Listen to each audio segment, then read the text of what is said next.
¿Qué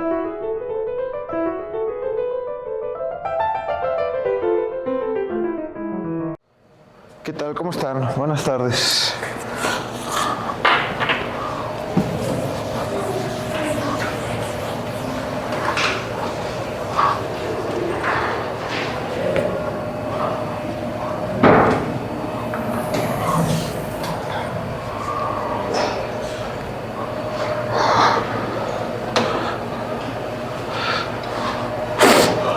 Ok.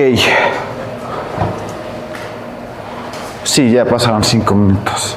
Entonces, seguimos con la clase.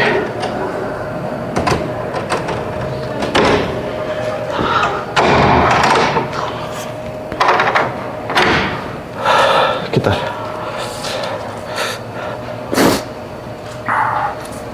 Entonces, mal.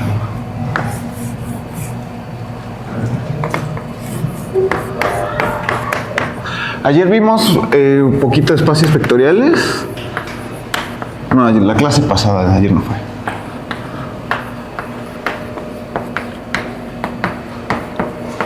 En general van a ser sobre R o C. Y también les mencioné producto interno.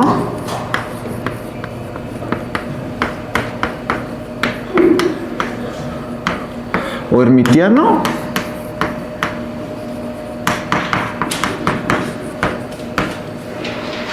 Y también les mencioné que vamos a usar para el producto interno, el producto hermitiano y los espacios de Hilbert la notación de Dirac.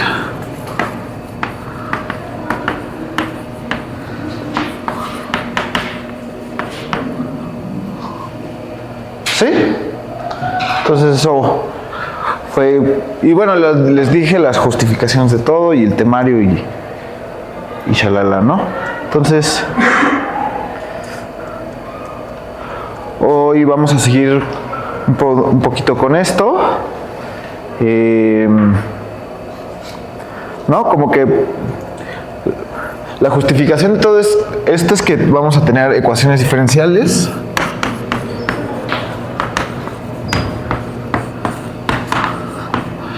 Tanto ordinarias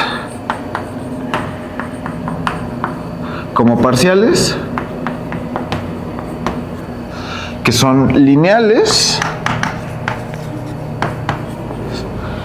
y entonces sus espacios de soluciones van a ser espacios vectoriales, van a tener un producto interno porque los espacios de funciones tienen un producto interno, y ese lo vamos a aprovechar en muchos sentidos, ¿no? Sobre todo con las series de Fourier y las expansiones en polinomios ortogonales. Entonces, incluso en el nombre ortogonal ahí viene un poquito esto, ¿no? del producto interno, o por lo menos una noción de ángulo, ¿no?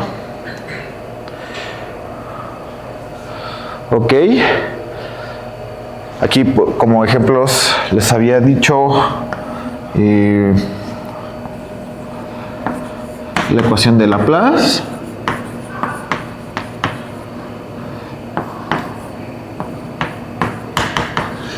la ecuación de calor,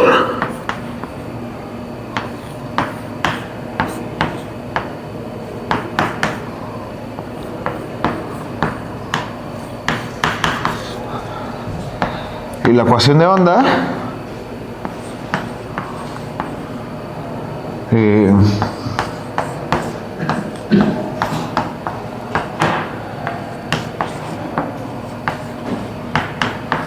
como algunos ejemplos, ¿no? También está la de Schrödinger y los operadores de Sturluville, pero estos como que son de las principales, ¿no? Sobre todo en términos de ecuaciones parciales.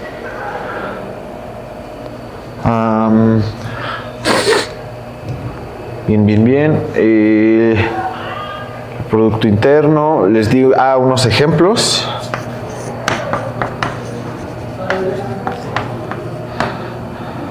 ¿No? Que fueron CN y RN. y el espacio de funciones continuas de un intervalo AC, ¿no?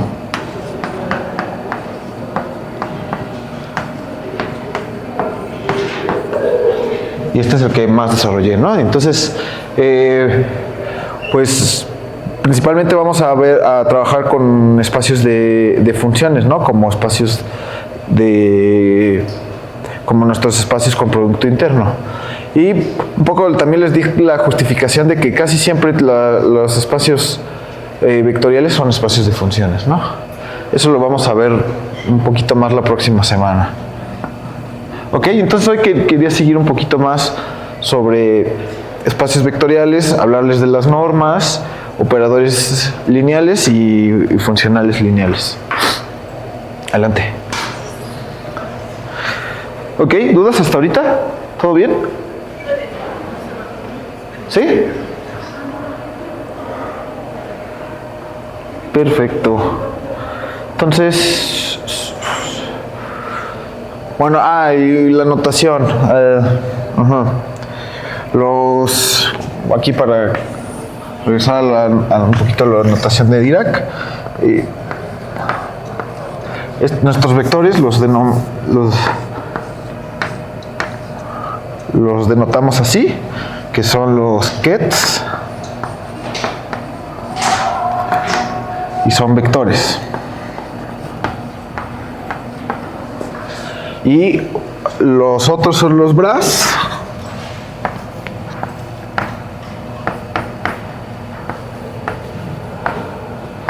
y son covectores. Un poquito hablé de esto la vez pasada, pero ahorita les lo voy a reiterar para que quede 100% claro de que esto siempre tiene ahí detrás el producto interno, que es el bracket, ¿no? Entonces el psi, phi, ¿no? Que es un elemento en C, ¿no? Es un numerito, ¿ya? Como el producto interno en Rn o en Cn, ¿no? ¿Ok? Entonces este es el producto interno, el bracket. Que es lo mismo que el producto interno.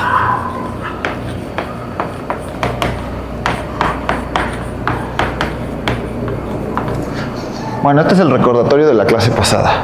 Entonces voy a pasar a un poquito ver sobre normas, ¿no?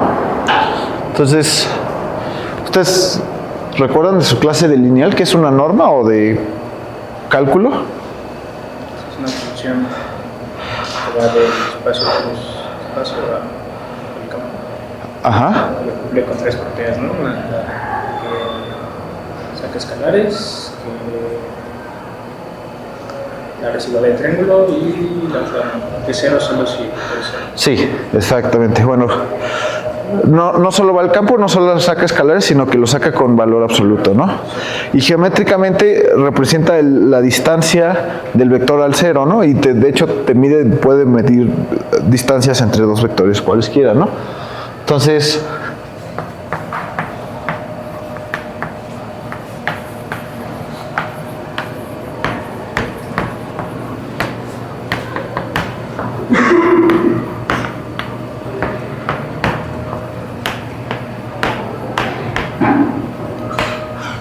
como bien dice su compañero, una norma se define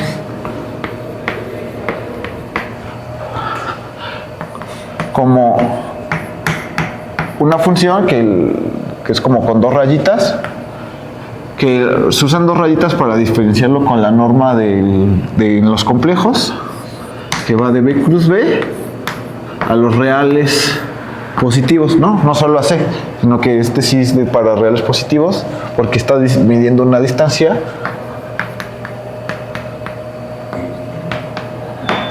¿No? Y cuando como ya lo puse a los reales positivos, unían el cero. Porque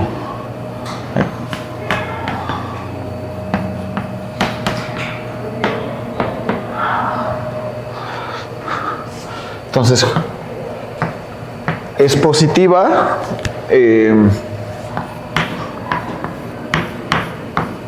por definición. Entonces cumple, que saca escalares, pero en su norma. Ah, sí, es de B. Lo estoy confundiendo. La de B en R. La que va de B cruz B es la distancia. Ahorita también las defino.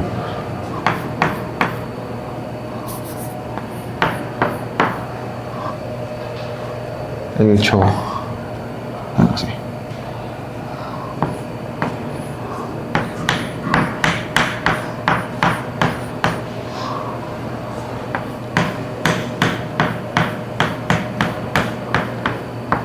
Creo que esta se le llama homogénea y la otra es la desigualdad del triángulo.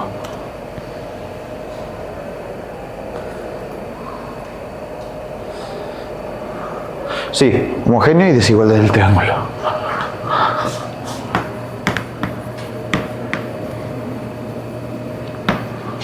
Y esta es la desigualdad del triángulo.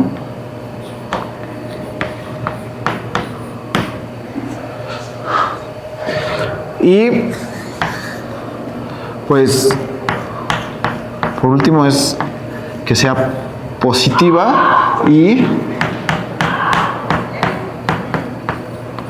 solo es cero en cero, ¿no? Bien, esto es para espacios así en abstracto y vamos a Gerardo les va a mostrar un poco la diferencia entre espacios que tienen producto interno y espacios que tienen norma. Entonces, aquí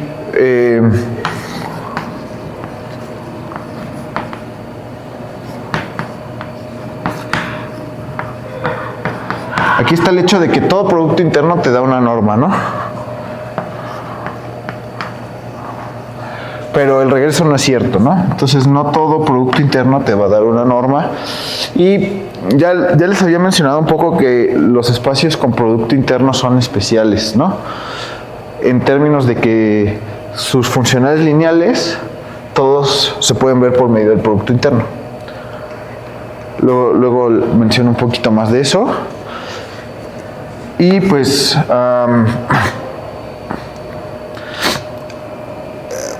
la diferencia entre tener un producto interno y tener norma va a ser un poquito sutil, ¿no? No es fácil, no es 100% fácil saber si tienes una norma, saber si viene de un producto interno o no, ¿no?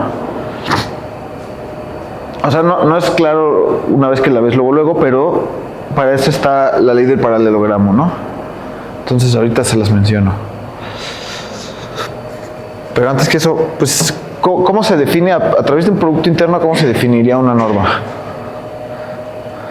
¿Cómo se hace? Exacto, ¿no? Con él mismo, exacto. Entonces, si este es producto interno,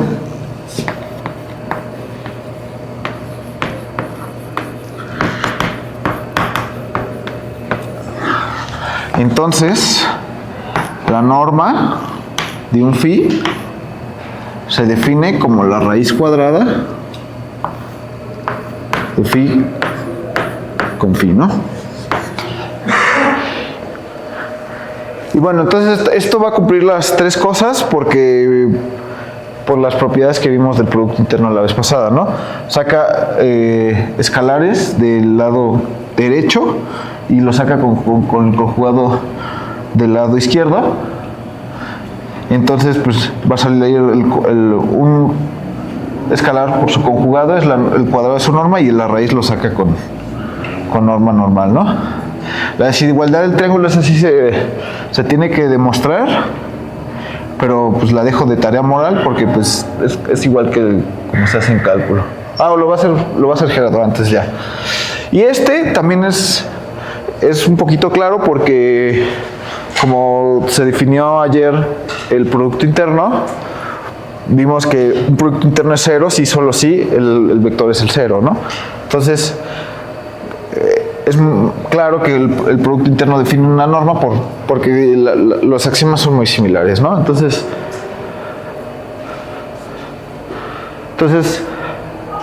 pues eso. Y entonces vamos a estar un poco manejando los dos tipos de espacios, ¿no? Los espacios que tienen norma, los espacios normados, y los que tienen un producto interno, ¿no?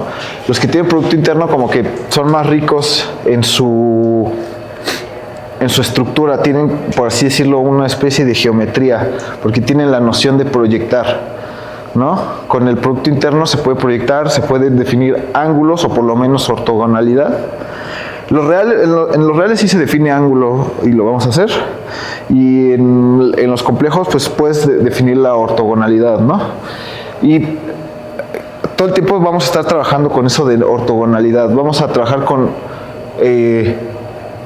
bases, que ahorita las defino, de los espacios vectoriales, que son ortogonales, ortonormales incluso, tienen norma 1, ¿no? Aquí la norma del producto interno, entonces también norma 1 y ortogonales, ¿no? En Rn o en Cn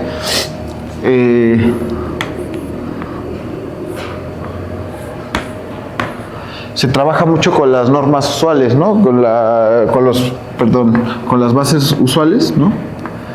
Que son bien, te definen bien una dirección y otra, ¿no? Y con esto puedes hacer muchas cosas, incluso en términos de cálculo.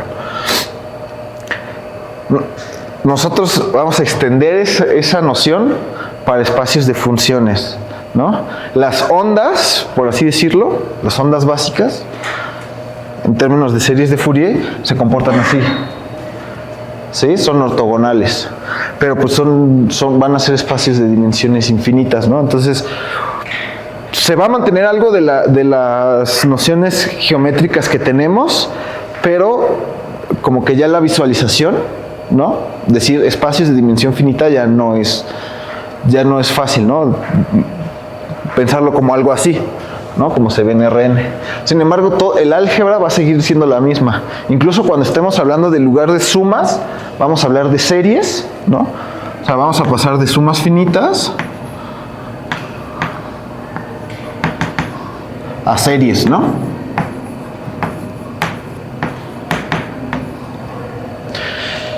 Y el álgebra va a ser el mismo, prácticamente, ¿no? Salvo, tiene sus detalles, que vamos a hablar de los detalles, pero lo que se puede hacer con sumas se va a poder hacer con series, ¿no? Y eso va a ser muy útil a la hora de trabajar con las ecuaciones diferenciales y sus soluciones, ¿no? ¿Sí? Entonces, por eso les decía que, pues, pensar en ecuaciones diferenciales parciales que son lineales va a ser como pensar en que estamos extendiendo el álgebra lineal a este tipo de cosas. ¿Sí? Y por eso requerimos de toda esta maquinaria, en particular el producto interno y las normas. Ok. El borrador se me cayó. ¿Dónde lo puse? ¿Dónde? Ah, gracias. Bien. ¿Dudas?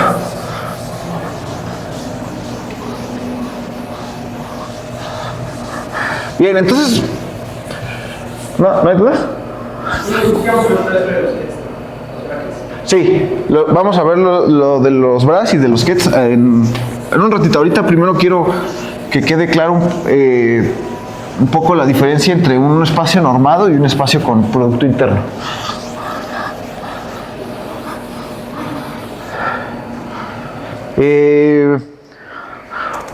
Pues la forma más simple de distinguir cuando un espacio tiene producto interno y cuando un espacio solo es normado es con la identidad, con la ley del paralelogramo, ¿no? Entonces,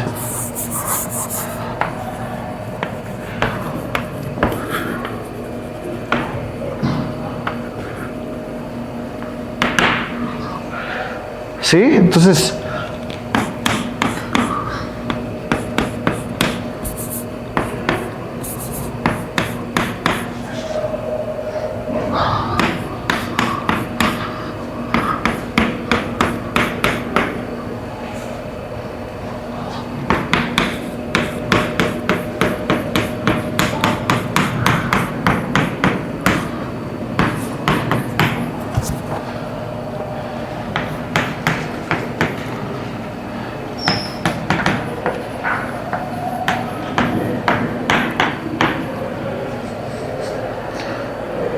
¿Ok? Entonces, esta igualdad sucede si y solo si la norma viene de un producto interno. ¿Sí? Entonces no todos los espacios con norma van a tener un producto interno, y esta es justo la prueba del fuego, ¿no? Que pues esta identidad es lo mismo que, por eso se llama del paralelogramo, de lo que sucede cuando tienes un paralelogramo y mides que la suma de las distancias de las ¿cómo se llaman? Las cruzadas, ¿cómo se llaman? Las diagonales es 2 veces la suma es la suma de las distancias de estas. ¿Sí? Por eso se llama así. Y luego vas a ver tú, ¿verdad, Sagu? Entonces Sagu se las va a demostrar. Y de esta tiene una hermanita que se llama la identidad de polarización, ¿no? Entonces,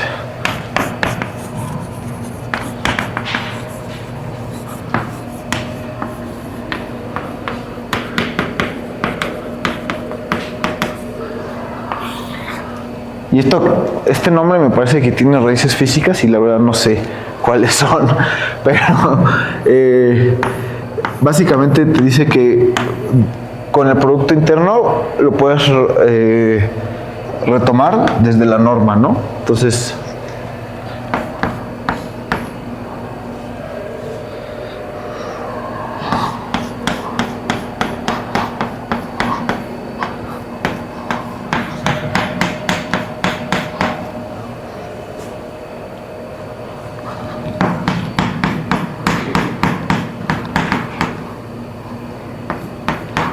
si es más, sí.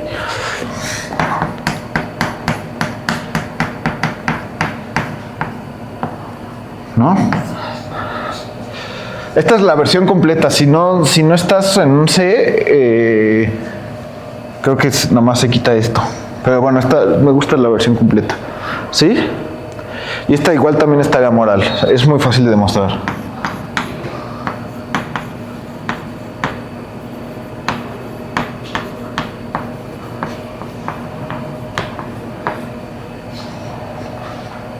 ¿Sí? La primera tarea sí se las voy a dejar la próxima semana. Ahí es asumiendo que la norma está definida de esa forma. Claro, es cuando tiene producto interno. Sí. ¿Qué explica? O sea, que se puede obtener el producto interno a través de las normas.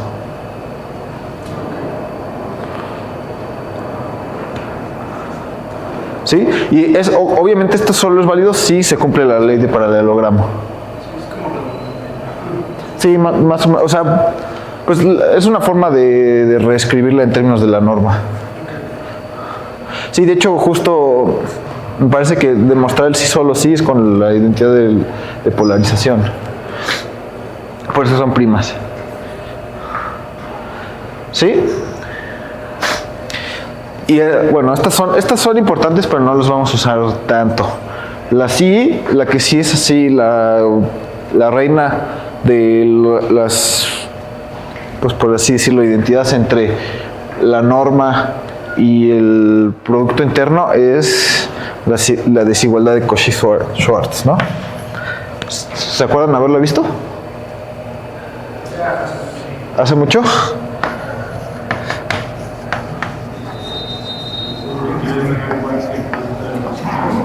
Ajá.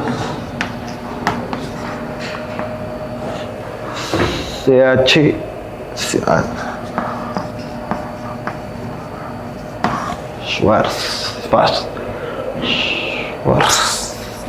Sí.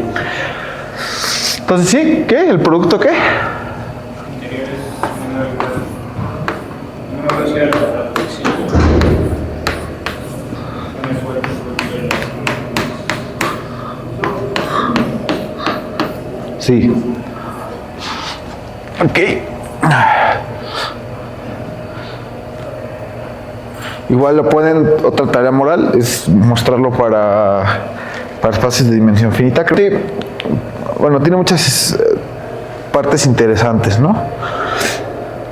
Esto un poco nos va a ayudar a definir los ángulos, ¿no? Con la ley de cosenos en espacios reales. Entonces te está diciendo que tu espacio vectorial sí es un espacio como más geométrico. Y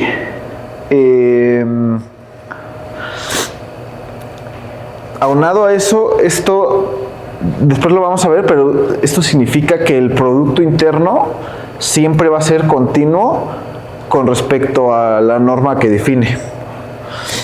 ¿Ok? Entonces aquí ya es donde empezamos a meter un poco de métrica y topología, ¿no? Métrica de medir distancias, topología de continuidad, ¿no? Entonces vamos a tener que hablar necesariamente cosas de continuidad.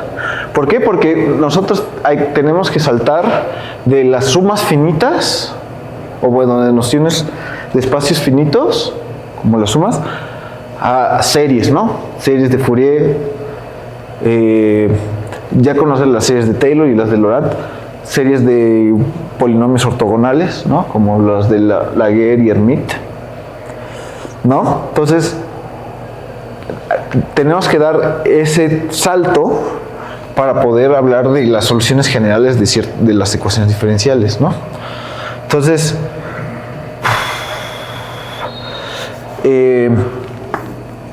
pues una de las razones por la cual es muy importante la desigualdad de Cauchy-Schwarz es esa, ¿no? Te va a decir que la continuidad de este producto siempre se da con la norma que define, ¿no?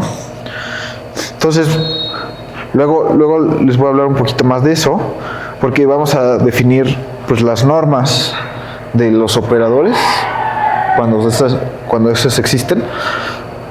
Y eso nos lleva también a la definición de que hay operadores que son continuos y operadores que no son continuos. ¿Sí? Desgraciadamente las derivadas y los operadores diferenciales no son continuos, ¿no? Entonces, si recuerdan cálculo, pues continuidad es que tienes una sucesión, le aplicas la función y una sucesión convergente, le aplicas la función y la sucesión resultante también va a ser convergente, ¿no? Las derivadas no cumplen eso, ¿no? Un ejemplo que sí lo voy a desarrollar, pero lo vemos después, es el de los polinomios x a la n, ¿no? Si yo esto lo derivo en el 0,1. 0,1 abierto, perdón. Cerrado. Me da eso.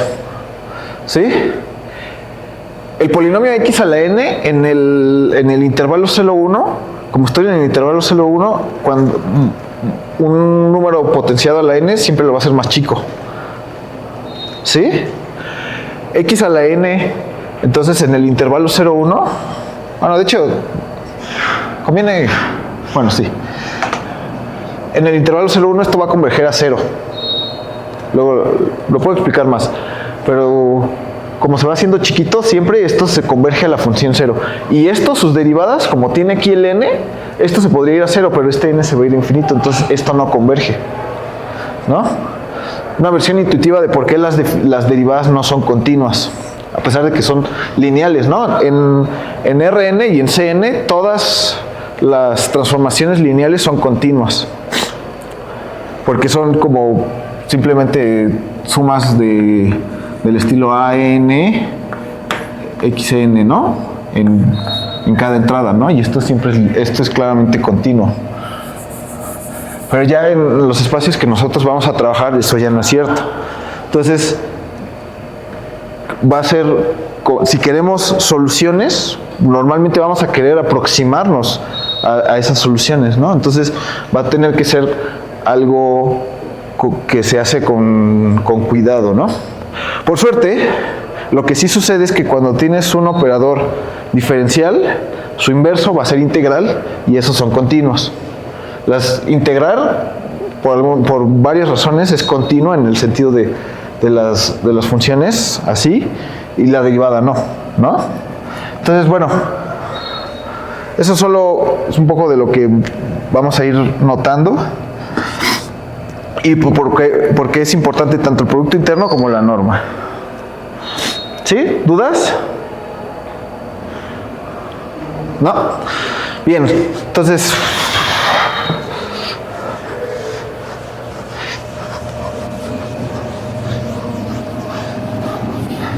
ya nada más les hago una observación de geométrica de la norma.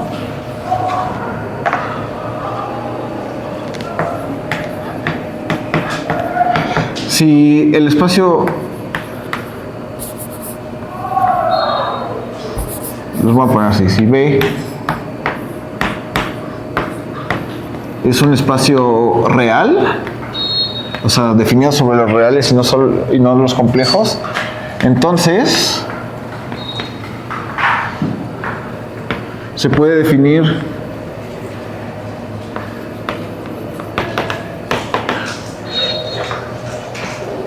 el ángulo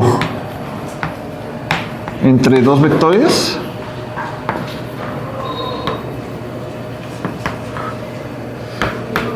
U y B como teta igual el arco coseno. ¿Es la raíz gigante? Sí, ¿verdad? No. De...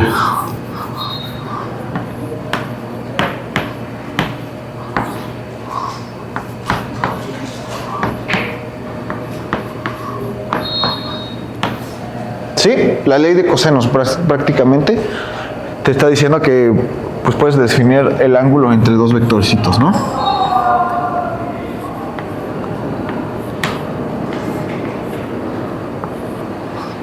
Sí, entonces aquí hay un teta. Y tiene que ser real para que entonces el ángulo sea real, esto va a ser real, entonces todo esto tiene sentido, ¿no? Entonces, y la desigualdad de Cauchy-Schwarz nos garantiza que entonces esto sí es un número entre 0 y 1, ¿no? Este es un número entre 0 y 2pi, ¿no? Y este es entre 0 y 1, para que tenga arco coseno.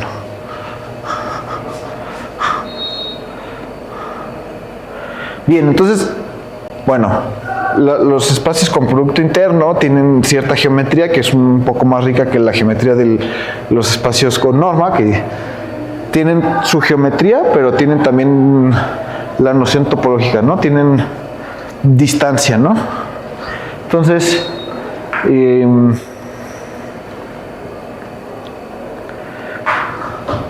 pues eso, ¿no? Luego vamos a hablar un poquito más de las nociones de continuidad cuando veamos operadores. Ahora, entonces,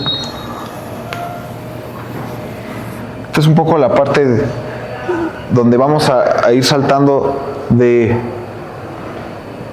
lo que ya conocen a cosas un poquito nuevas, ¿no? Entonces, una base. ¿Cómo se define una base? Es un conjunto dinámico Ajá. general. Que genera todo el espacio, exacto, ¿no? Entonces aquí vamos a hacer distinciones entre bases, ¿no?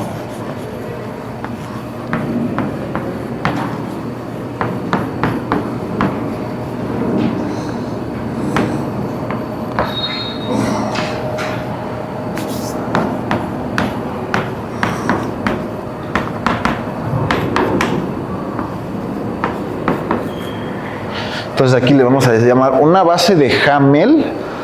Es un subconjunto beta de nuestro espacio vectorial, tal que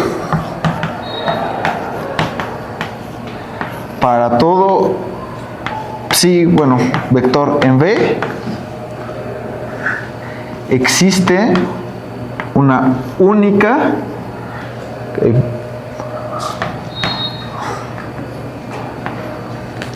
psi, use psi,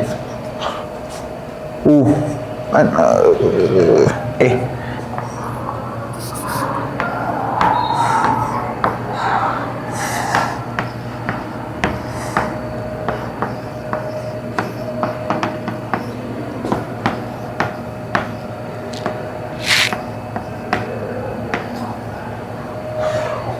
una única cantidad finita de vectores, única. Eso de única, ahí estoy metiendo la independencia lineal sin mencionarla, ¿no?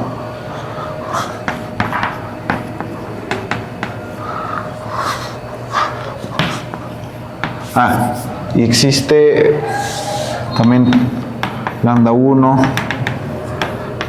lambda n, nf. Nuestro es que, recuerden aquí, para nosotros va a ser R o C, pero esta es una definición general. Tal que sí es combinación lineal de vectores, ¿no?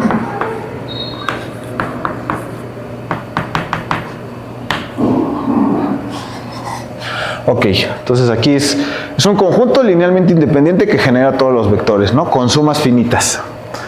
¿Sí? Y aquí está, por eso está en lineal siempre les dicen base y nosotros le vamos a decir base de Hamel, porque nosotros vamos a definir otros tipos de bases nuevas, ¿no? Como las series de Fourier, bueno, los polinomios de Fourier, las ondas, ¿sí? Básicas, van a ser un nuevo tipo de base, donde vamos a permitir que estas sumas sean series, o sea, sean infinitas. ¿Sí? Pero estas igual son útiles y nos generan todo el espacio con sumas finitas, ¿no? Pues ahí nada más mencionar que eso parece igualito a lo de álgebra lineal, nada más que beta puede ser un conjunto infinito.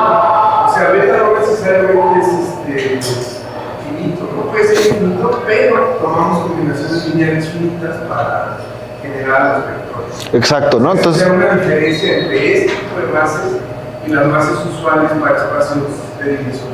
Exacto, entonces aquí este beta puede ser un conjunto muy grande, ¿no?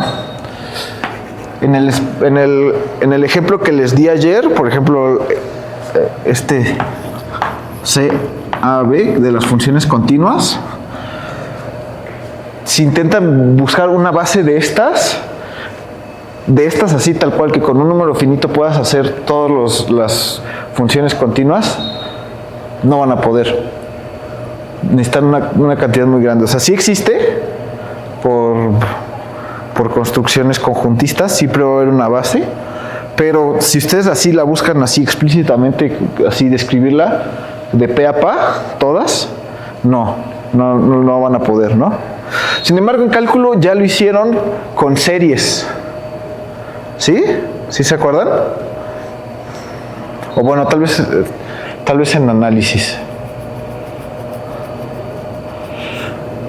Pues resulta que toda función continua se aproxima con un polinomio, ¿no? Entonces, los podemos describir de ese estilo, pero ya tenemos que entrar a las nociones de sucesiones y de series, ¿no? Entonces, justo para poder describir bien todos los vectores de nuestros espacios, no nos podemos quedar con estas bases, vamos a tener que ir al siguiente nivel, ¿no? Ir a las nociones de convergencia, ¿sí? Para hablar de series, ¿no? Y de, pues sí, en sucesiones en general. Ok, voy a borrar acá.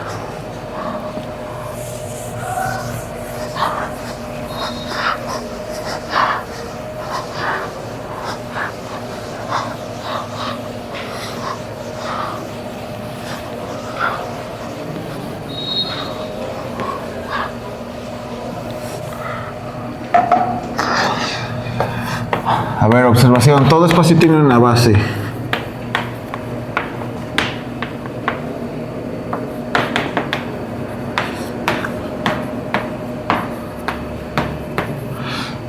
Y esto es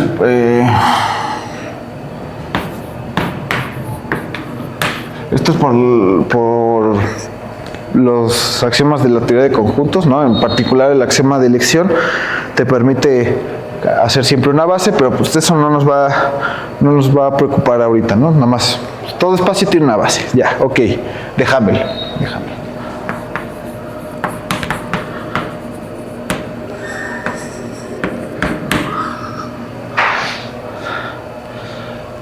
la observación 1. 2. Ops. En un espacio con producto interno,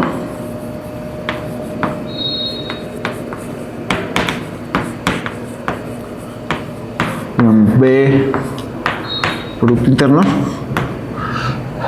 podemos tener bases especiales.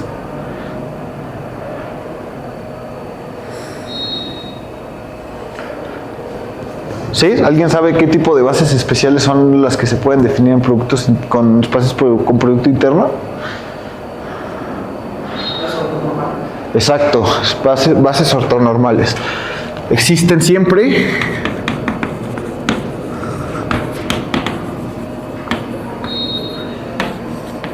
Bases ortonormales. Y estas son las que vamos a usar así todo el tiempo. Bueno, vamos a usar mucho, ¿no? Entonces, las bases ortonormales. ¿Qué es que sean ortonormales? Entonces, beta e I es base ortonormal.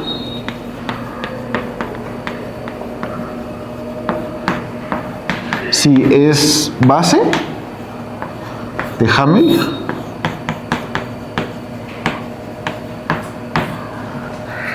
y además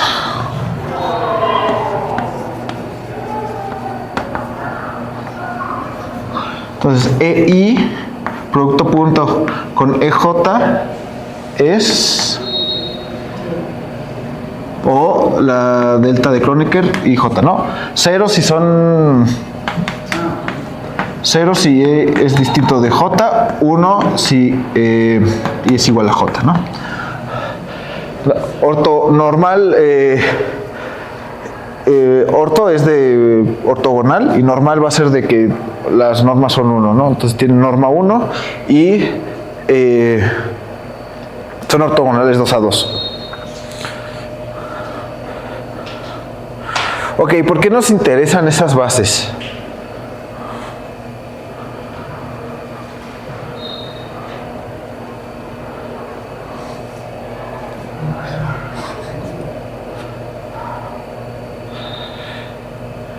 La respuesta de por qué nos interesan esas bases es básicamente Fourier, ¿no? Entonces, a ver, les explico tantito. Supongamos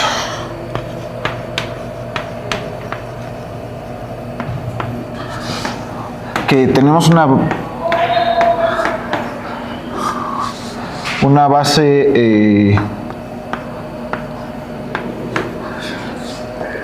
base ortonormal.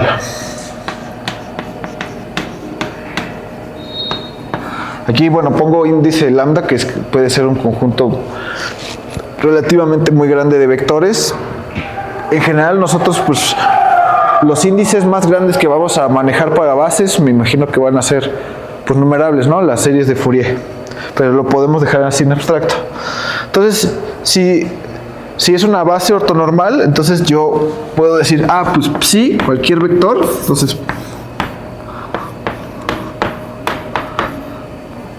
pues psi va a ser como una suma aquí finita hasta m y k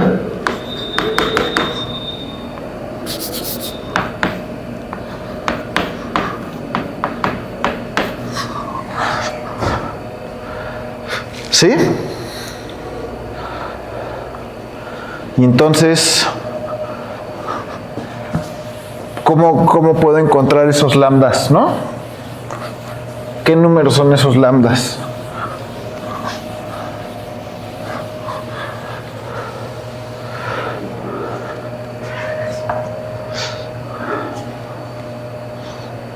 Entonces,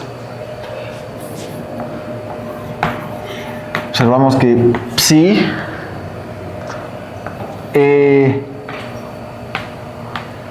j con sí, va a ser J con esta suma.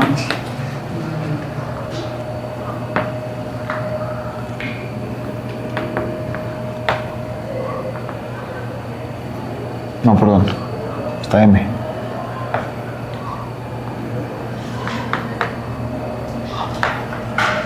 ¿Sí? Y como el producto interno es lineal, en esta, yo lo puedo sacar.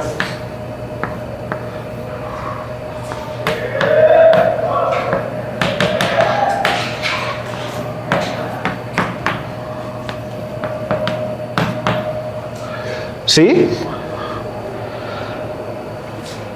Y pues es una base ortonormal, entonces esto va a ser el delta J y K.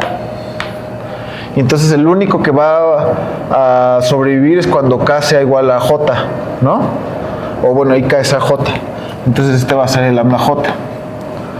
¿Sí? ¿Por qué doble suficiencia? Lo podemos, porque aquí ya lo había puesto como EI. Si quieren lo dejo así, mejor sí, mejor para que no se confunda, en lugar de hombre índice lo dejo así. Y ya, porque estaba diciendo que son un subconjunto finito, pero mejor lo dejamos así, ¿no? Entonces, como es la delta, es igual solo si J es igual a K, entonces te va a dar el J décimo, ¿no? Esto quiere decir que sí va a ser igual a la suma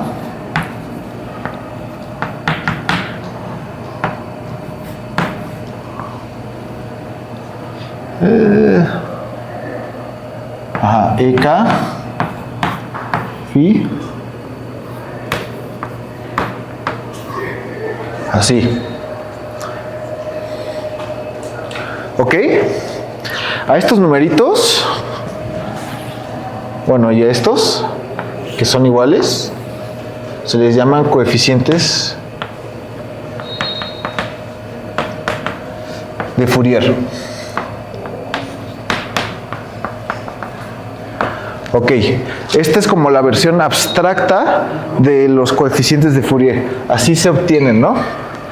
Nosotros ya en la práctica, cuando veamos ya pues no sé, la ecuación de onda en dimensión 1 o el pozo cuántico o varias de las ecuaciones que vamos a ver parciales, vamos a actualizar, o sea, encontrar una base que es ortonormal y que nos genera todos nuestros espacios de funciones que son soluciones a una ecuación diferencial, ¿no? Van a ser, en nuestros casos van a ser polinomios, bueno, van a ser senos y cosenos, o polinomios de Laguerre o de Hermite, o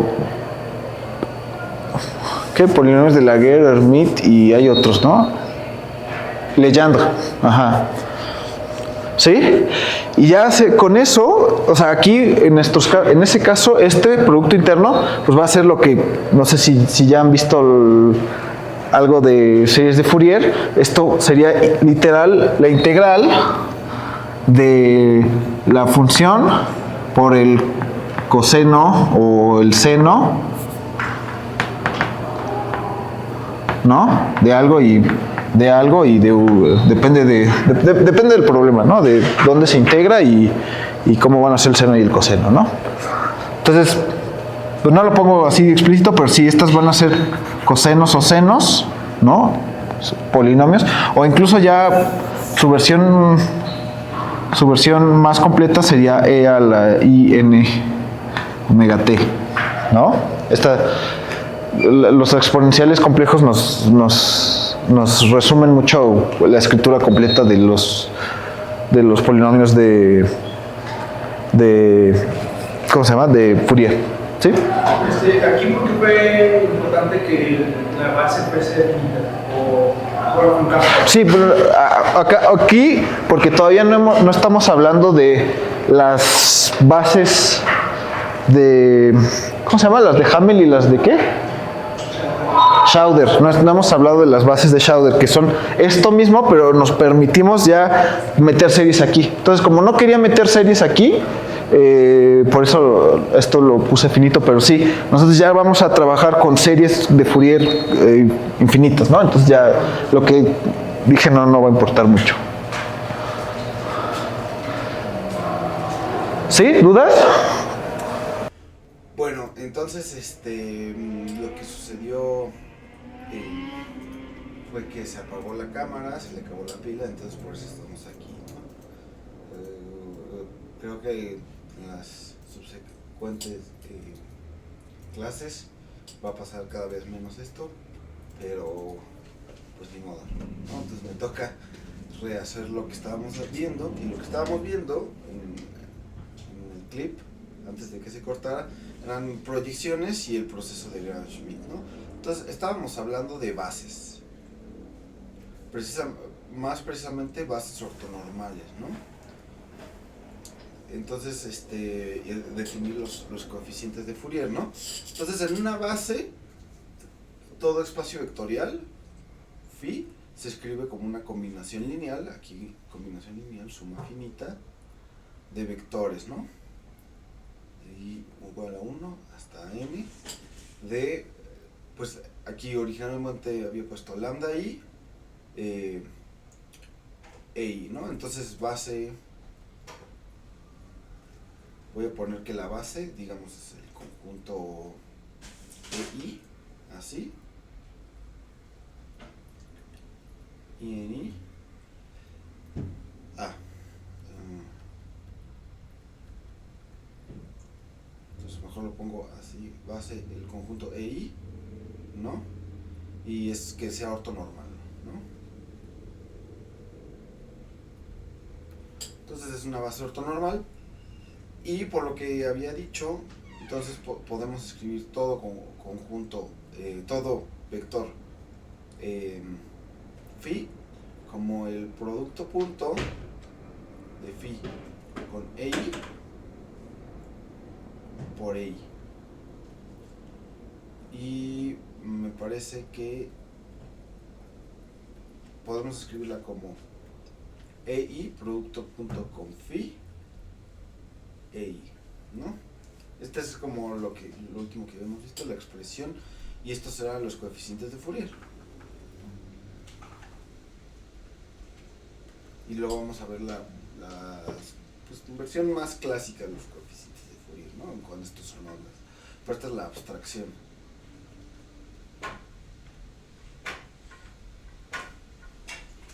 ¿No? Entonces esos son los coeficientes de Fourier, y en todo vector se escribe así. Entonces lo que ya no escribí y era parte, lo que ya no vi se ve en el clip y era parte de la clase, es que una base ortonormal, entonces el conjunto EI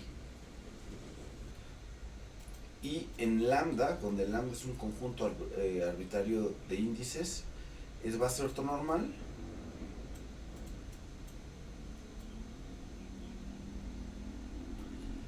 si y solo si aquí I, la identidad en nuestro espacio vectorial es igual a la suma formal de todas las proyecciones en cada uno de los subespacios generados por los EIs, ¿no? Entonces eso se describe como aquí suma indexada con lambda y en lambda, y entonces aquí pongo EI, ¿no?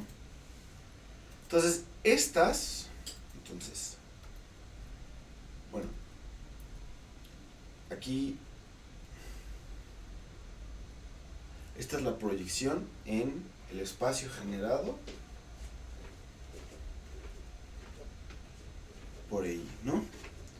Entonces, en la notación de Dirac, esto es parte de la notación de Dirac,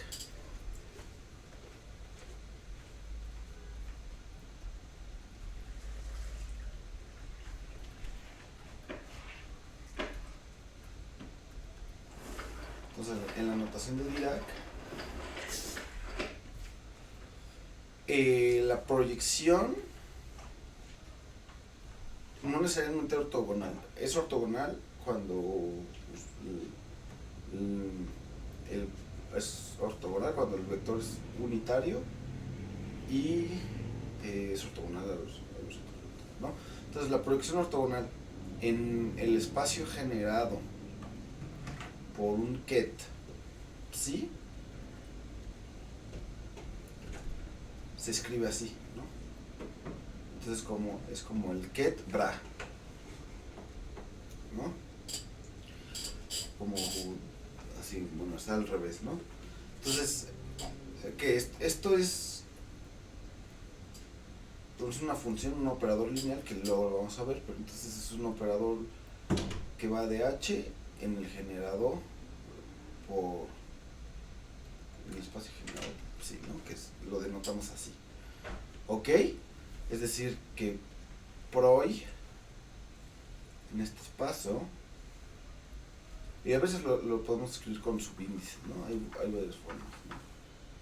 De esto es igual.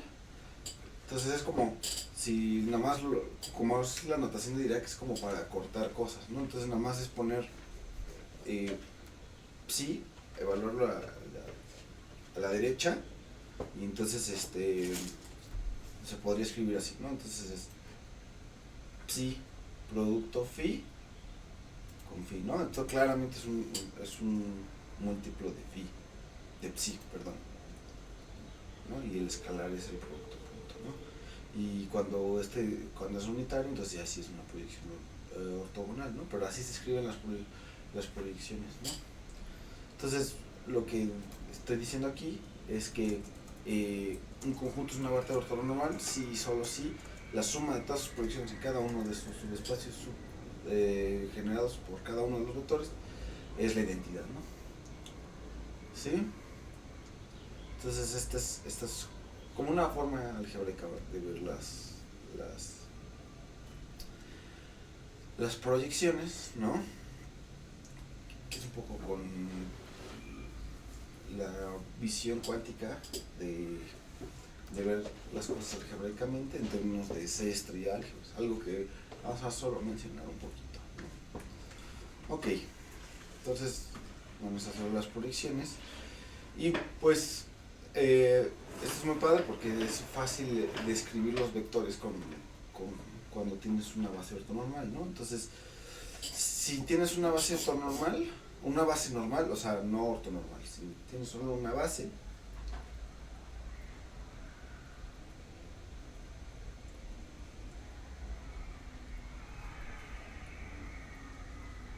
entonces si beta igual a EJ es base, la pregunta es ¿cómo obtener una base ortonormal, ¿no?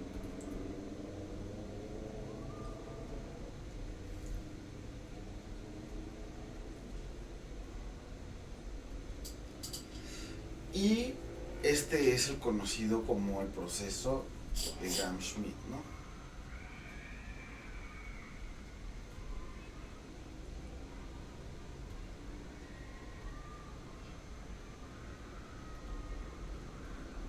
¿No? El que puse al principio, el proceso de Gram-Schmidt. Entonces, este es un proceso iterativo, es decir, un proceso inductivo para obtener de una base común y corriente, una base de Hamel, una base ortonormal, ¿no? Entonces lo que se hace es ir en los subconjuntos finitos de la base y obteniendo conjuntos ortonormales a partir de ese que generan el mismo espacio vectorial, ¿no? Entonces yo todo lo que escribí lo escribí con índices arbitrarios, ¿no? Hasta ahorita, porque pues justo vamos a ver espacios de dimensión infinita, ¿no? Como los espacios de funciones, ¿no? Las ondas tienen infinitas frecuencias, ¿no? se supone, en las que pueden resonar. Entonces, lo que he dicho hasta ahorita es para índices infinitos, pero el proceso de Gram-Schmidt funciona porque lo vas haciendo para todos los conjuntos finitos de la base, ¿no? Entonces basta con que lo muestre para un conjunto finito, ¿no? Entonces, para un conjunto finito de vectores,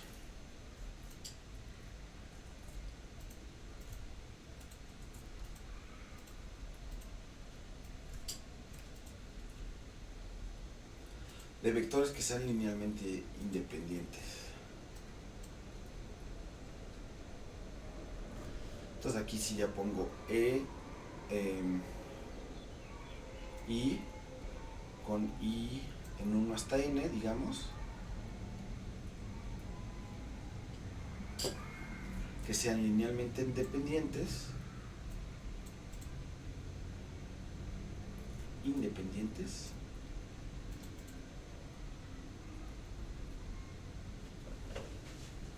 se obtiene un conjunto linealmente independiente que genera el mismo espacio vectorial y que sea ortonormal.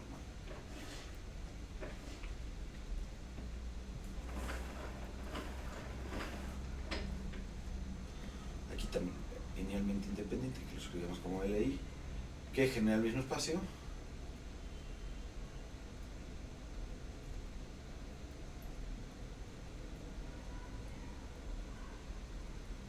Y es ortogonal, ¿no? Ortogonal. Sí, entonces, bueno, ¿cómo funciona esto? El chiste es ir tomando de un vector en un vector, ¿no? Hasta que termines, ¿no? Y ir haciendo los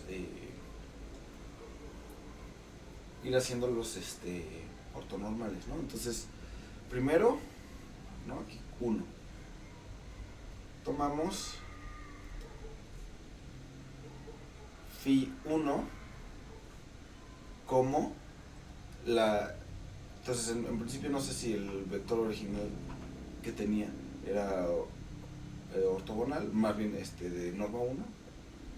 Entonces tomo el vector y lo divido entre su norma para hacerlo unitario, ¿no? Entonces es el primer vector, ¿no? Luego 2,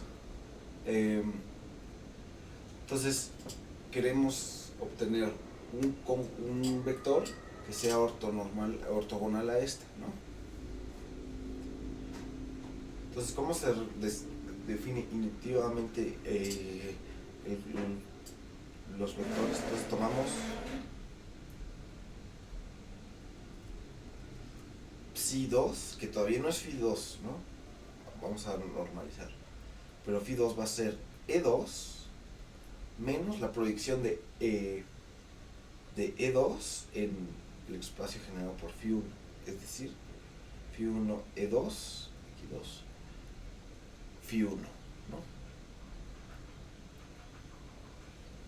Creo que lo había puesto la proyección con una otra notación, pero no importa, ¿no? Aquí nos fijamos que Φ1, Psi2, esto es igual a Φ1, E2, menos Φ1, E2, por la norma al cuadrado de Φ1, pero lo habíamos declinado de norma 1, entonces este es igual a 0. Entonces, por lo tanto, es ortogonal, ¿no? Así nos seguimos, ¿no? Y bueno, entonces Φ3, no, 3. Entonces Φ2 es Psi2, lo renormalizamos, ¿no? Entre su norma, ¿no? Y ya nos queda de norma 1. Entonces, de forma similar, Psi3, ¿no? Entonces, ¿cómo seguimos con el proceso? ¿Cómo definimos Psi3? ¿No? Psi3 va a ser E3 menos las proyecciones, ¿no? En cada una de las componentes. Φ1 E3 por Φ1 menos Φ2 E3 Φ2, ¿no?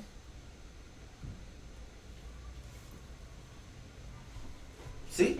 Y así se sigue uno. Si hacen el producto puntos, se puede ver fácilmente que esto es ortogonal, es lo mismo que el cálculo anterior, ¿no? Entonces, en general, ahí claramente este se renormaliza, ¿no? Aquí ya no me cabe aquí, pero entonces Φ3 va a ser Φ3 normalizado, ¿no? Eso es siempre, ¿no? Φ3 entre su norma, ¿no? Solo queremos que nos salga ortogonal. En general, pues entonces va a ser que psi k va a ser EK menos la suma de las proyecciones hasta K menos 1 desde J igual a 1 de lo mismo. Phi J EK Phi J, ¿no? Sí, entonces estas son las proyecciones.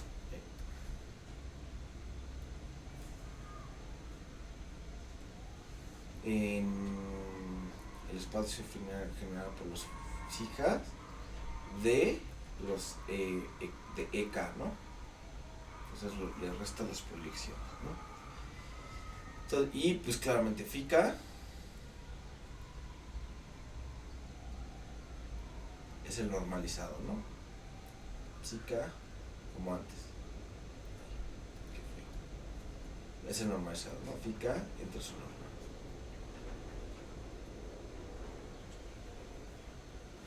¿Sí? Entonces, esto claramente define un conjunto ortonormal.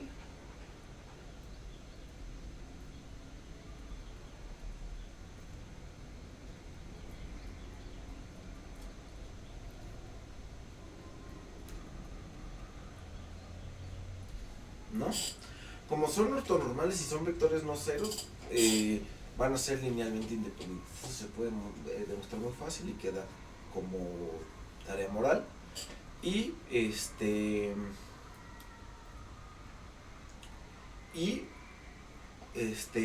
que genera el mismo conjunto.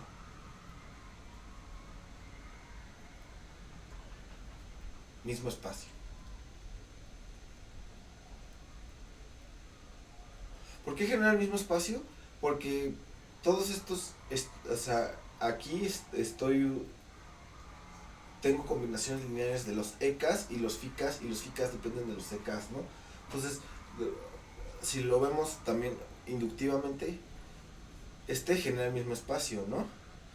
Este genera el mismo espacio, porque está, o sea, Φ1 y Φ2 generan el mismo espacio que E1, E2, ¿no? Porque aquí está E2, aquí está Φ1, que Φ1 es prácticamente E2, nomás es normalizado. Igual E3, ¿no? Aquí Φ3 genera el mismo espacio que Φ3 y que E3, E3, E1, E2, ¿no?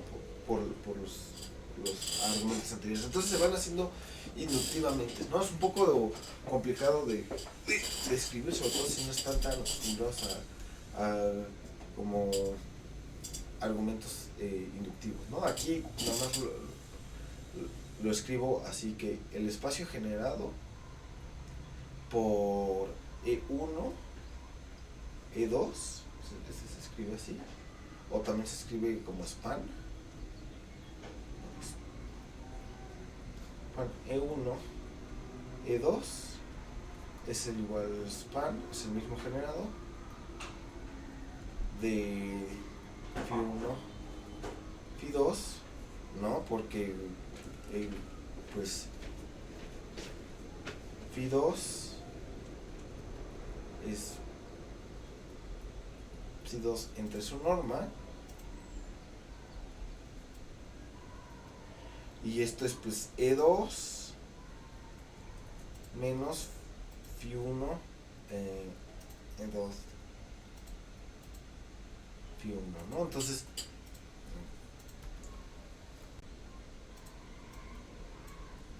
Entonces esto claramente genera, esto está en el span, phi1, phi2, ¿no? Y esto como phi1 depende también está en el span de E1, E2, porque phi1 es una más un múltiplo de E2, entonces así se puede ir viendo que todos los vectores generan lo mismo. Entonces este es el proceso de Gram-Schmidt, ¿no? De a partir de una base, ¿cómo obtienes una base ortogonal, ¿no? Eso lo haces para conjuntos finitos. Si tienes una base infinita, tomas todos los conjuntos finitos y haces este proceso, y al final te obtienes una base ortonormal, ¿no?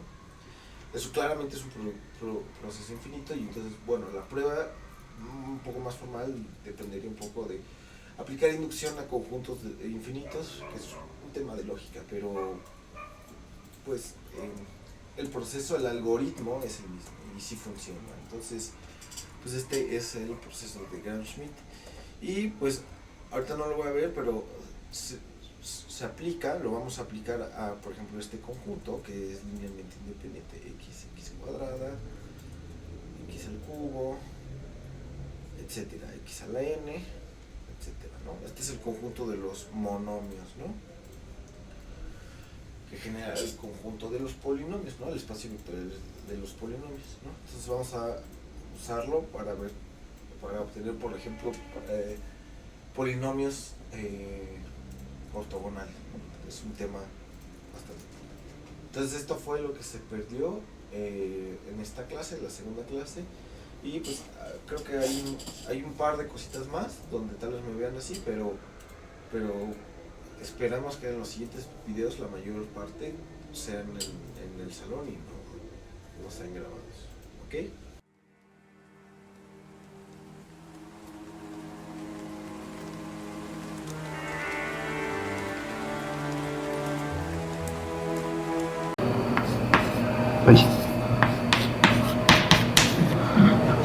Si la raíz es 0, pues lo de adentro también tiene que ser 0. Y pues como este es producto interno, ahora sí, esto sí, solo sí, x es el 0, ¿no? Entonces, esta propiedad sí la cumple. Es mayor o igual a 0 y es 0 solamente en el 0. Ahí vamos bien. Ahora la de homogeneidad. ¿Cuánto vale la norma de lambda x? Pues eso es igual a la raíz de lambda x cruz, bueno, producto lambda x,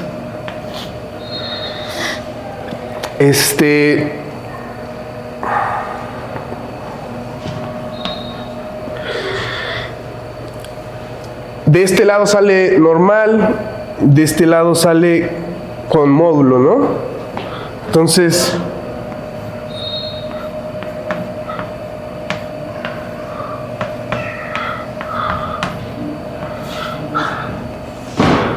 esto es esto, y para sacarla de aquí, pues tomamos la no negativa, ¿no?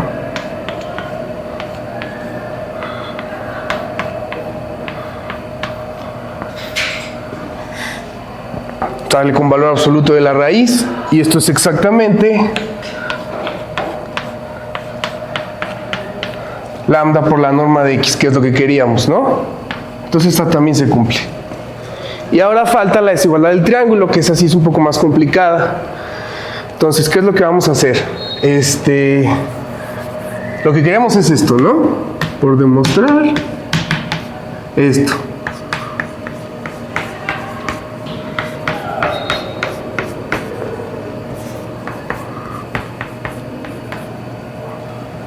Entonces vamos a tomarnos el cuadrado.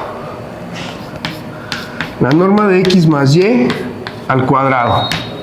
¿Esto cuánto es? Pues el producto interno de x más y con x más y, ¿no? Ya sin la raíz porque estamos tomando el cuadrado. Ahora, ¿qué hacemos? Son puras sumas, entonces el producto interno saca sumas, ¿no? Entonces esto es x con x, x con x, x con y. Y con X y Y con Y.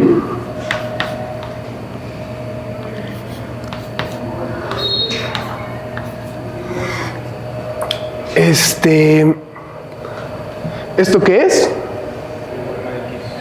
La norma al cuadrado, ¿no? Bueno, a ver, primero, hay que observar una cosa. ¿Qué relación hay entre X producto Y y Y producto X? ¿Se acuerdan? Lo de la anticonmutatividad, ¿no?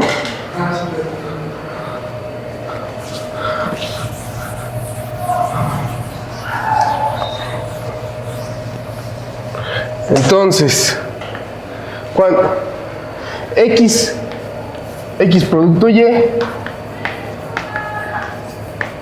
es este conjugado, ¿no? Son conjugados, ¿no? En otras palabras. Entonces, este es un número complejo y su conjugado. Exactamente, ¿no? La suma de estos dos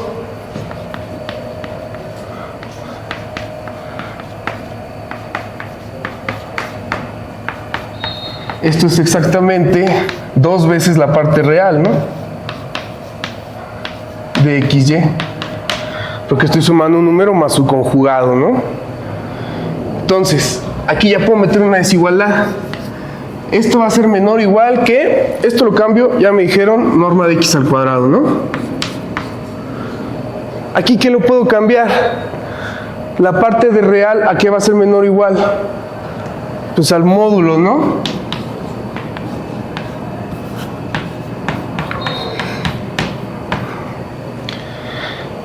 Si el número es real, la parte real coincide con el módulo. Bueno, tomando valor absoluto, ¿no? Si no, pues por desigualdad del triángulo siempre va a ser más grande el módulo, por el teorema de Pitágoras también, ¿no? Esto va a ser más grande que la parte real.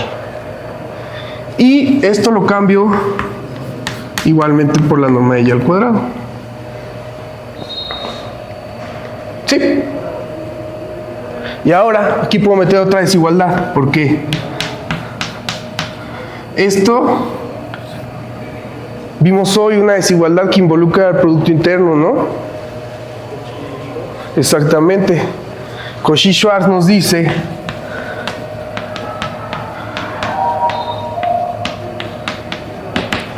que esto es menor o igual que el producto de las normas. Creo que ahorita que lo vieron lo puso aquí con un cuadrado, pero esa forma con el cuadrado, esa es otra forma de la desigualdad, ¿no? Eso más bien sería así.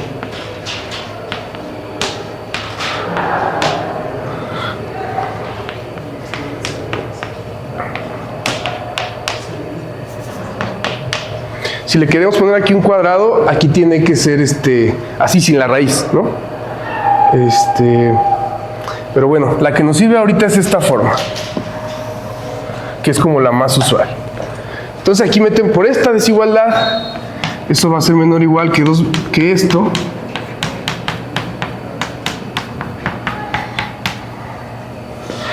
¿Y esto qué es? Pues es norma de X más norma de Y al cuadrado, ¿no? Entonces sacamos raíz de ambos lados, tomamos la raíz no negativa porque estamos hablando de normas y ya tenemos lo que queremos. Esta norma menor o igual que esto de acá. ¿Va? ¿Todo bien? Entonces, efectivamente, esta función que definimos de este modo sí es una norma. ¿Va? Ahora, está ya. Continuando con las normas, vamos a ver la ley del paralelogramo.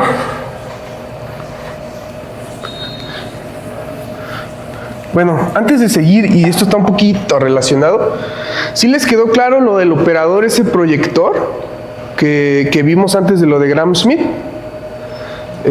La notación puede estar un poco confusa, pero básicamente lo que estamos haciendo es que si tenemos aquí un psi, tenemos aquí un phi, vectores, pensándolos así como vectores, pues podemos pensar esta recta que pasa por aquí es como el subespacio de dimensión 1 generado por, así, ¿no? Usando nuestra notación. Phi llega hasta aquí y entonces los elementos de aquí, ¿cómo se ven? Pues son de la forma lambda por esto, ¿no?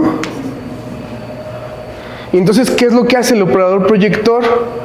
Me fijo en el producto punto de este con este, eso me va a dar aquí y me va a determinar esta escalar que ponemos aquí, ¿no? Creo que es al revés, ¿verdad?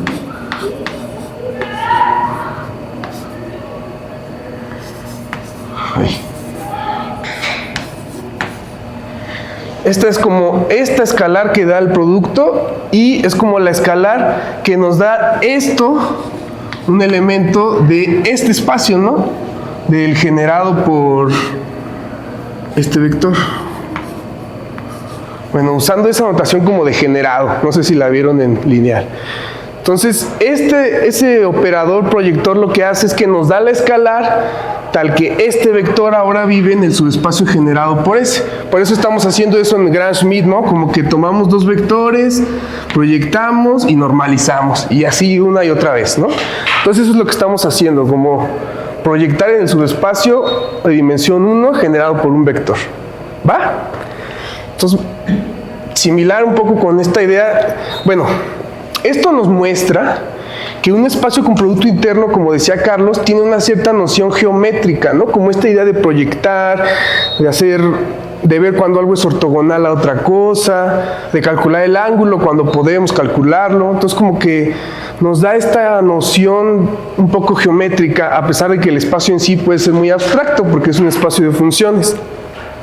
Entonces, es sorprendente que simplemente por tener un producto interno valga la ley del paralelogramo. Ustedes recuerdan en la prepa o a lo mejor aquí en geometría analítica, si tú tienes un vector X, un vector Y, ¿por qué la ley del paralelogramo? Porque la suma justo nos da un paralelogramo, ¿no? La suma es esta diagonal. ¿Y esta otra cuál es? Pues la resta, ¿no? Este vector es la resta de este menos este y esta es la suma. Entonces, esta manera de sumar vectores como tan geométrica y que cumplen esta propiedad de las diagonales, se sigue cumpliendo en los espacios de producto interno. Entonces vamos a probarlo rápidamente. La prueba está parecida a lo que ya hicimos para ver lo de la norma. Entonces, si se acuerdan, la ley del paralelogramo decía esto. X más Y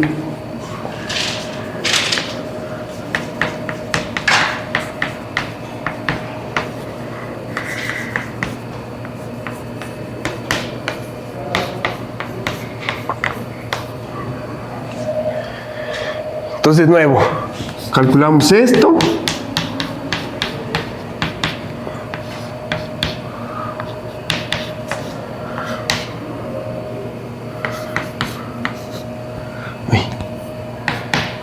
Y esto ya vimos que era esto, ¿no? XX, XY, YX y YY. Pero ahora calculamos esta.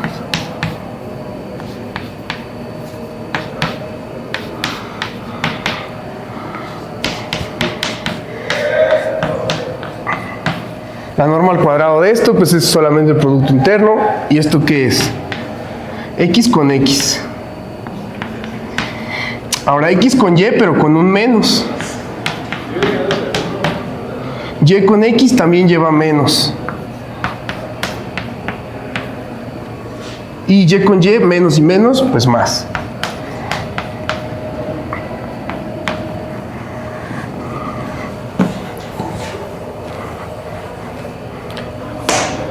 Y aquí pues ya se puede ver, ¿no? Si sumo estas dos, significa sumar esto y sumar esto. Pues este se va con este se va con este. Y me queda dos veces, este se repite con este. Ay, aquí era X. Este se repite con esto. Y entonces esto es 2 veces la norma, ya para no volverlo a escribir. Y este se repite con este y es 2 veces la norma de Y, ¿no? ¿Sí? Va. Entonces es la ley del paralelogramo. Un producto interno para este espacio, dado así.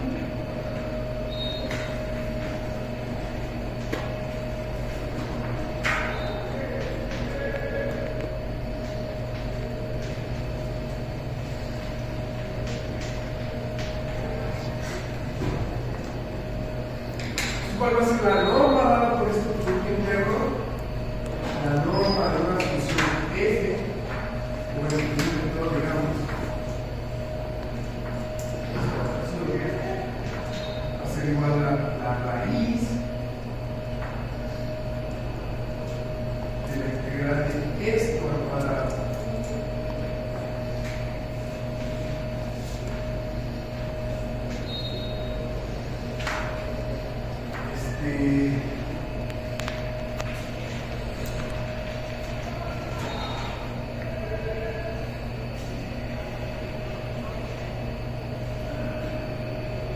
Si yo pudiera probar a pata, digamos, o sea, sustituyendo que esta norma va a cumplir la ley del paralelogramo, porque está por un interno. Pueden verificarlo si quieren con los puntos internos que ya vimos, el producto de R, este o el de la matriz, pueden verificar que cumple la ley del paralelogramo, ¿no? Pero ahora, ¿qué pasa si consideramos este mismo espacio, como les digo, Carlos? Hay espacios que tienen una norma, pero no tienen un producto interno, y aún así son espacios importantes. Por ejemplo, un ejemplo puede ser este.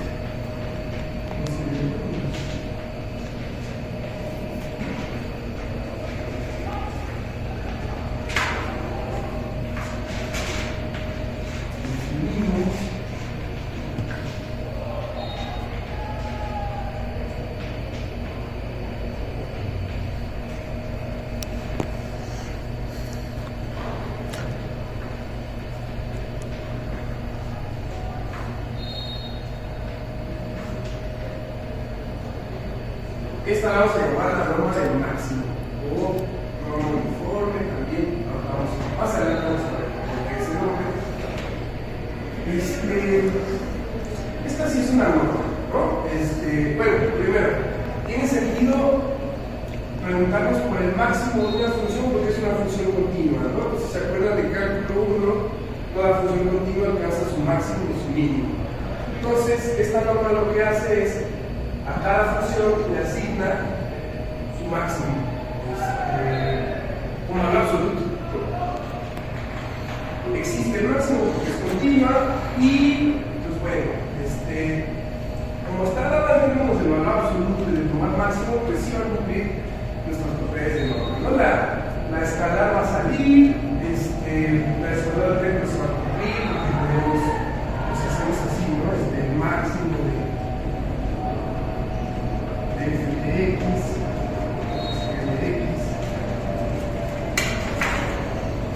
pues va a cumplirse de nuevo igual al máximo de f de x, va a ser máximo de g de x. Esa es como la física, ¿no? Todas las demás propiedades y la cumple. Entonces, esta nos da una norma en este mismo espacio, pero con esa norma no viene dada por un producto interno. Entonces, vamos a ver cómo está dada por un producto interno. Podemos tomar la función x de t igual a 1, constante, y la función y de t, que es menos a menos a. Entonces, esta es la función constante 1, esta es una función que, si tomamos el intervalo AB, es una función lineal, el valor de A vale 0, el valor de B vale 1, y pues es como la función que Esa es la función y.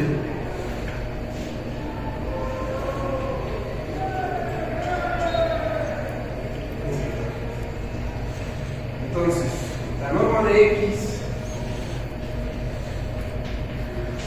es cada de 1, ¿no? Si es la función constante de 1, siempre vale 1, pues el máximo es 1. La norma de Y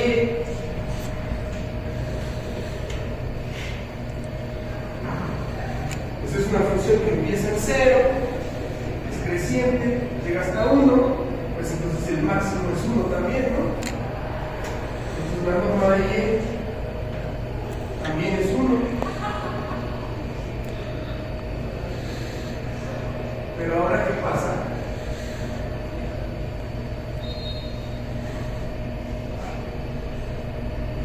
¿Qué pasa con la norma de X más Y? Cuadrado. ¿Cuánto es X más Y? Pues es 1 más T menos A entre menos A. ¿Cuál va a ser el máximo de esta función en el intervalo AB? Es una cosa positiva y le estoy sumando algo no negativo, ¿no? Ya vemos que estos son valores desde el 0 hasta el 1. Entonces, ¿cuándo va a alcanzar su máximo esta suma? Exacto, ¿no? El máximo de este es cuando este alcanza su máximo. Entonces, la norma de esto es 2. ¿Qué pasa con la norma de la resta? 1 menos.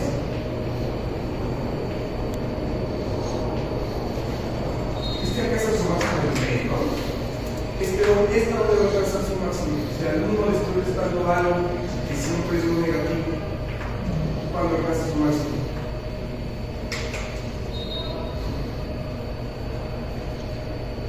Pues cuando se vale 0, ¿no? Con cualquier otro valor, esto va a estar más chiquito que 1, ¿no? Entonces el máximo de este cuando esto vale 0, entonces es 1. Entonces, ¿qué decía la ley para lograrlo? Esto al cuadrado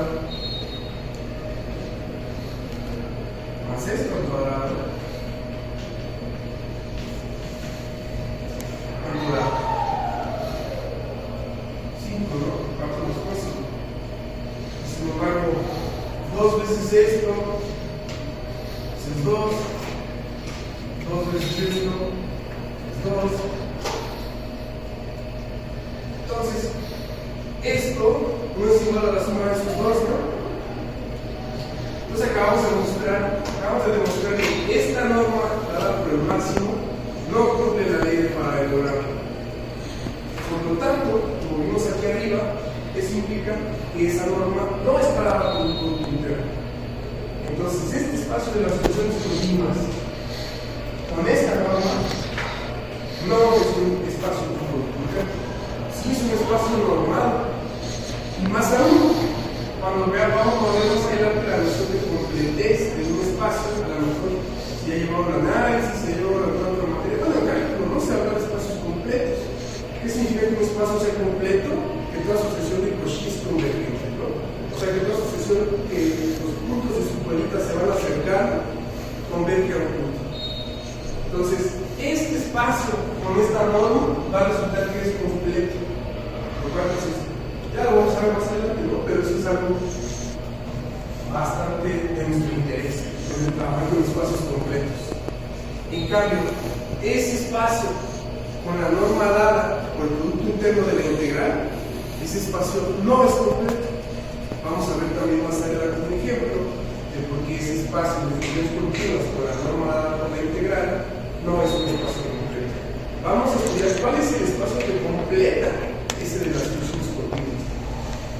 Pero bueno, eso ya será más adelante cuando hablemos un poco de completez, espacios de Hilbert, espacios de banda, ya entonces vienen nuestros ejemplos.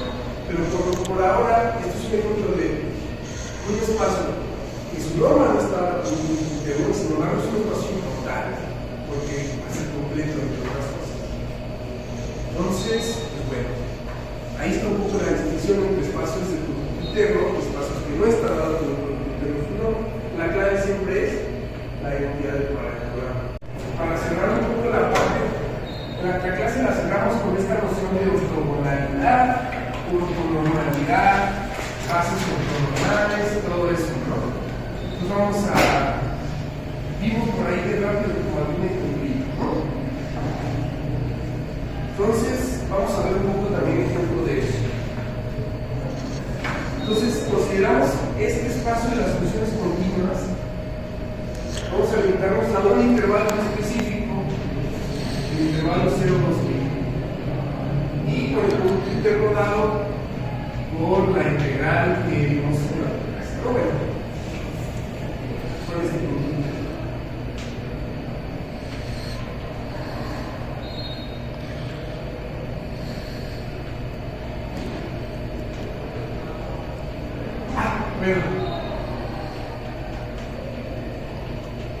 Vamos a empezar primero en este, pero real.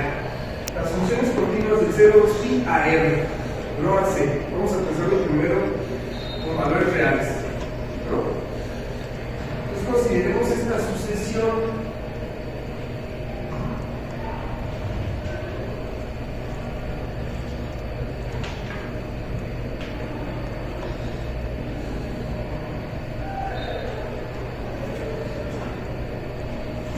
Y esta también.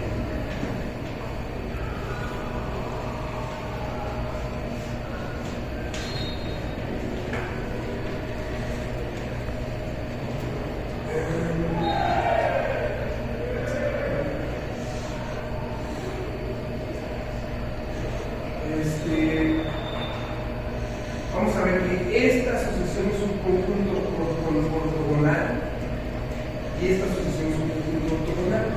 En otras palabras, queremos ver qué pasa con UN, producto UN.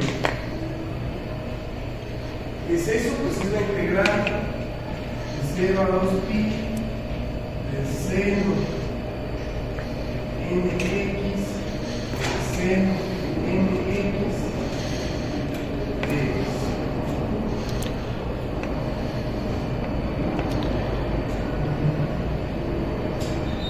¿Sabe cuánto va a integral? La veo con cálculo.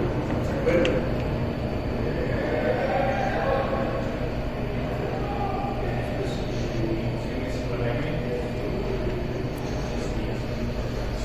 Si n es igual a r, no es 1. Sí, pero sí, por ahí. Exactamente, ¿no? Para ver eso, pues usamos una identidad trigonométrica. Usamos que el coseno de m menos n x es un coseno de una diferencia, ¿no? Entonces eso es coseno de nx, coseno de nx más seno de nx, seno de nx.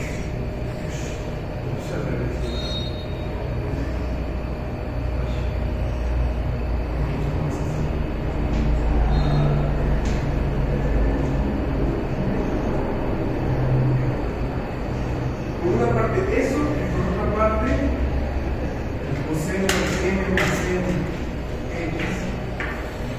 Es una suma de cosenos, entonces es coseno menos en esto.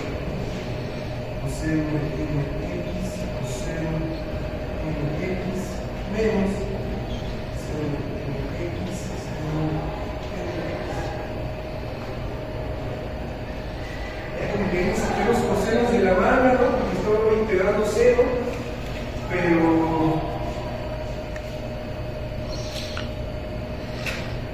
pues si las integrales no se hacen cosas de la manga.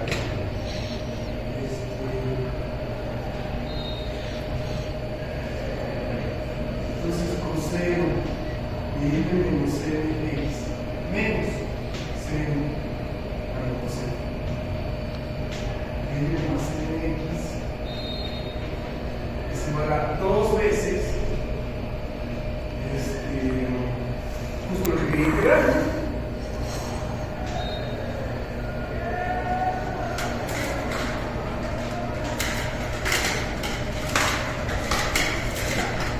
Por lo tanto, este producto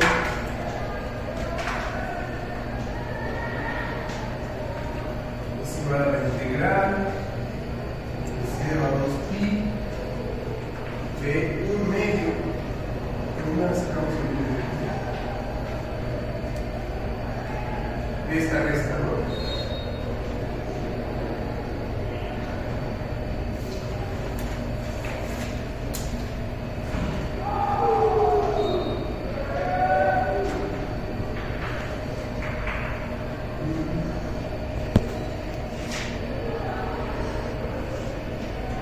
Eso va a ser igual a 1 medio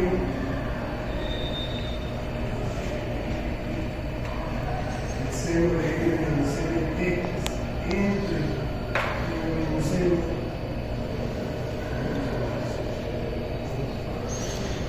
menos el seno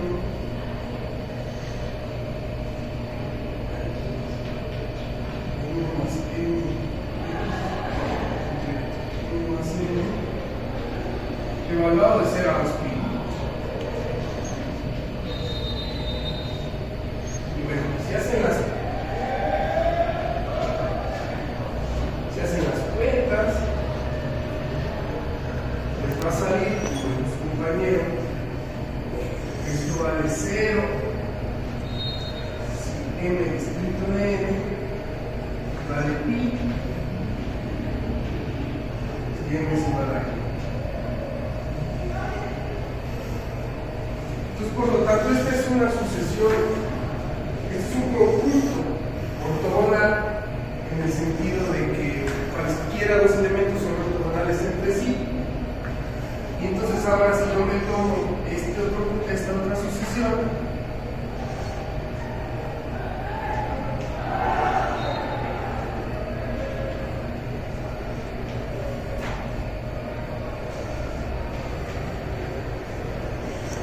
este va a ser ahora sí un conjunto ortonormal.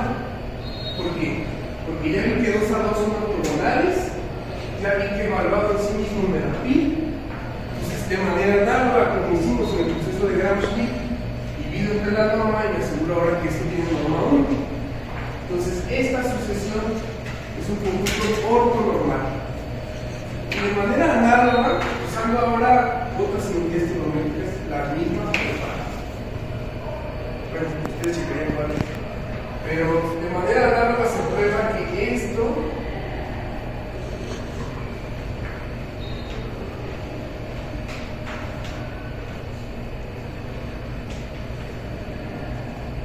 es un conjunto ortonormal en este espacio. El espacio de las funciones continuas de 0 a 2pi con valores reales. Recordamos que aquí lo tomamos con valores reales. Si quieren aquí. Entonces, en este conjunto de funciones continuas con valores reales, esos son dos ejemplos de conjuntos ortonormales, conjuntos, no bases. Cuando este es un conjunto, bueno, no hemos visto si son bases, pero es un conjunto en el que 2 a 2 son ortogonales y la norma de cada uno es 1. ¿Va? Entonces, ese es un caso real. ¿Qué pasa ahora con el caso complejo?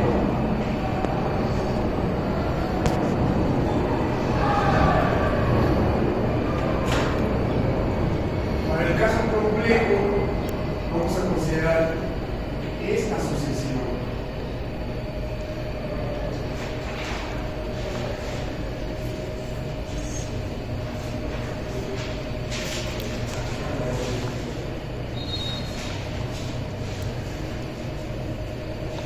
¿Por qué? Pues porque, como vimos en variable compleja, era la I de T es igual seno de NT más I seno de NT.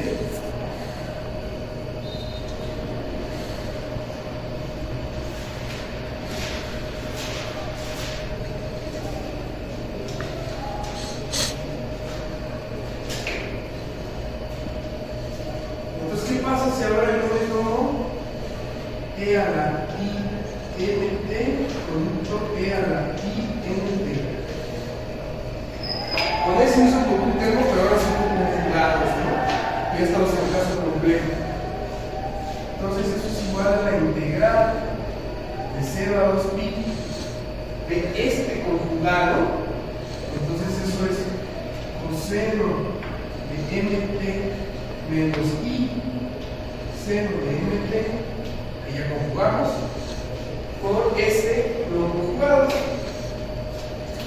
coseno mt más I seno de mt.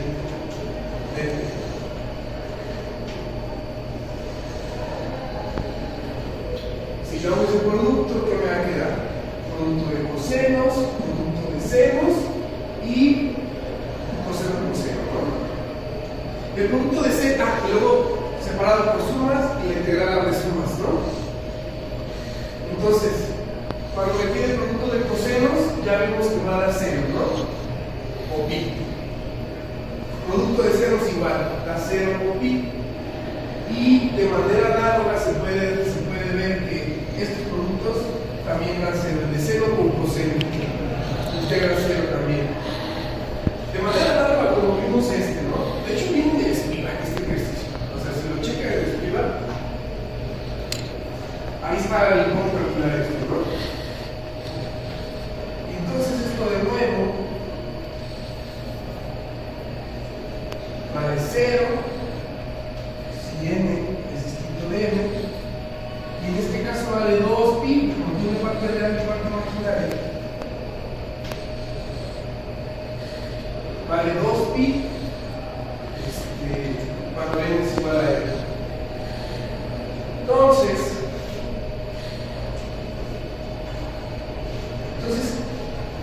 esa sucesión que tomamos aquí, este es un conjunto ortogonal, ¿no?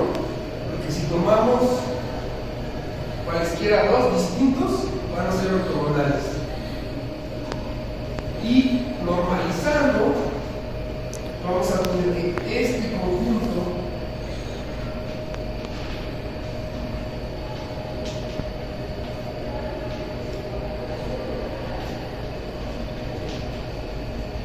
es un conjunto ortonormal. Ya vimos que es ortogonal, lo divido entre su norma, me va a dar norma 1. Entonces, este es un conjunto ortonormal. Conjunto, no base, no necesariamente. No hemos visto si es base. Entonces, ¿se acuerdan? En la clase definimos los coeficientes de Fourier, ¿no? Vamos a definirlos ahora, pero con integral, dada una función f continua de 0 a 2. Y otra cosa, aquí tomamos este intervalo de 0 a 2pi, pero podríamos haber tomado cualquier intervalo de longitud 2pi, que es el periodo de esas funciones. Podríamos integrar de menos pi a pi, o de menos 2pi a 0, o así, ¿no? Algunos usan mucho menos pi a pi, otros usan más esta de 0 a 2pi, pero es lo mismo. Al fin y al cabo, el resultado de las integrales es lo mismo, a la hora de que sacamos la integral y evaluamos. Entonces definimos los coeficientes de Fourier de esta función. Si eso fuera una base ortonormal, vamos a definirlo así.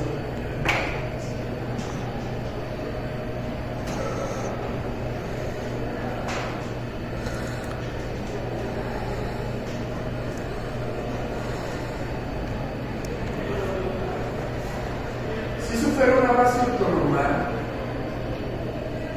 esto es como igual que como lo definimos los coeficientes de Fourier en la clase, ¿no? ¿Y se acuerdan qué era lo que nos daba esto? Era el coeficiente correspondiente a este vector de la base ortonormal, ¿no? Si ese fuera una base ortonormal.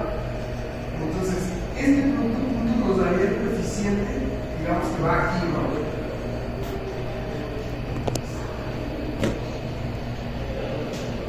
Si ya sabemos que eso es una base ortonormal, entonces f lo podríamos ver como una suma de esos, ¿no?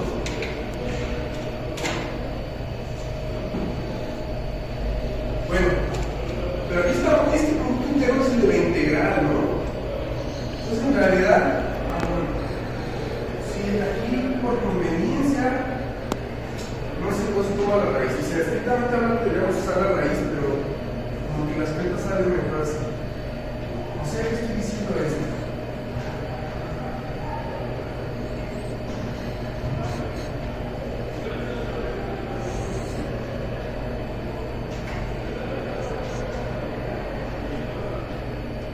Estos son los coeficientes de Fourier en su manera como más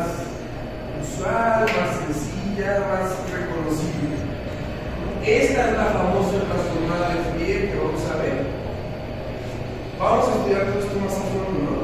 Pero entonces ya vemos que este es un punto normal en ese espacio de las soluciones continuas con ese periodo. ¿Será base? Si fuera base, entonces nosotros podríamos afirmar esto, ¿no?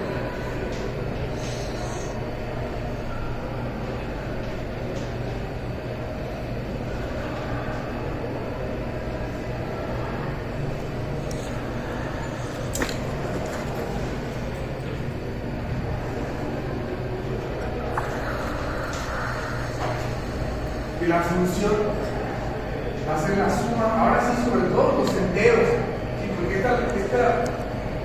bueno, los naturales, ahí vamos a ver la que nos conviene, ¿no? Pero si fuera base, o finita, ¿no? Si quieren, así como, ya no especificamos lo mismo. Si fuera base, entonces, toda la función aquí la podríamos ver como suma finita, infinita, ya veremos, de esta base con estos coeficientes. Entonces, esto que vamos a ver más adelante cuando veamos Fourier, la forma de Fourier, todo eso, vamos a ver cuándo podemos decir que sí tenemos esa igualdad. Y bueno, por ahora ya vemos que sí es un punto normal. Vamos a ver si podemos hacer esa expresión, ¿no? ¿Alguna duda? ¿No? Habla ahora la señora siempre. ¿No? ¿Todo bien? Va, pues ya terminamos.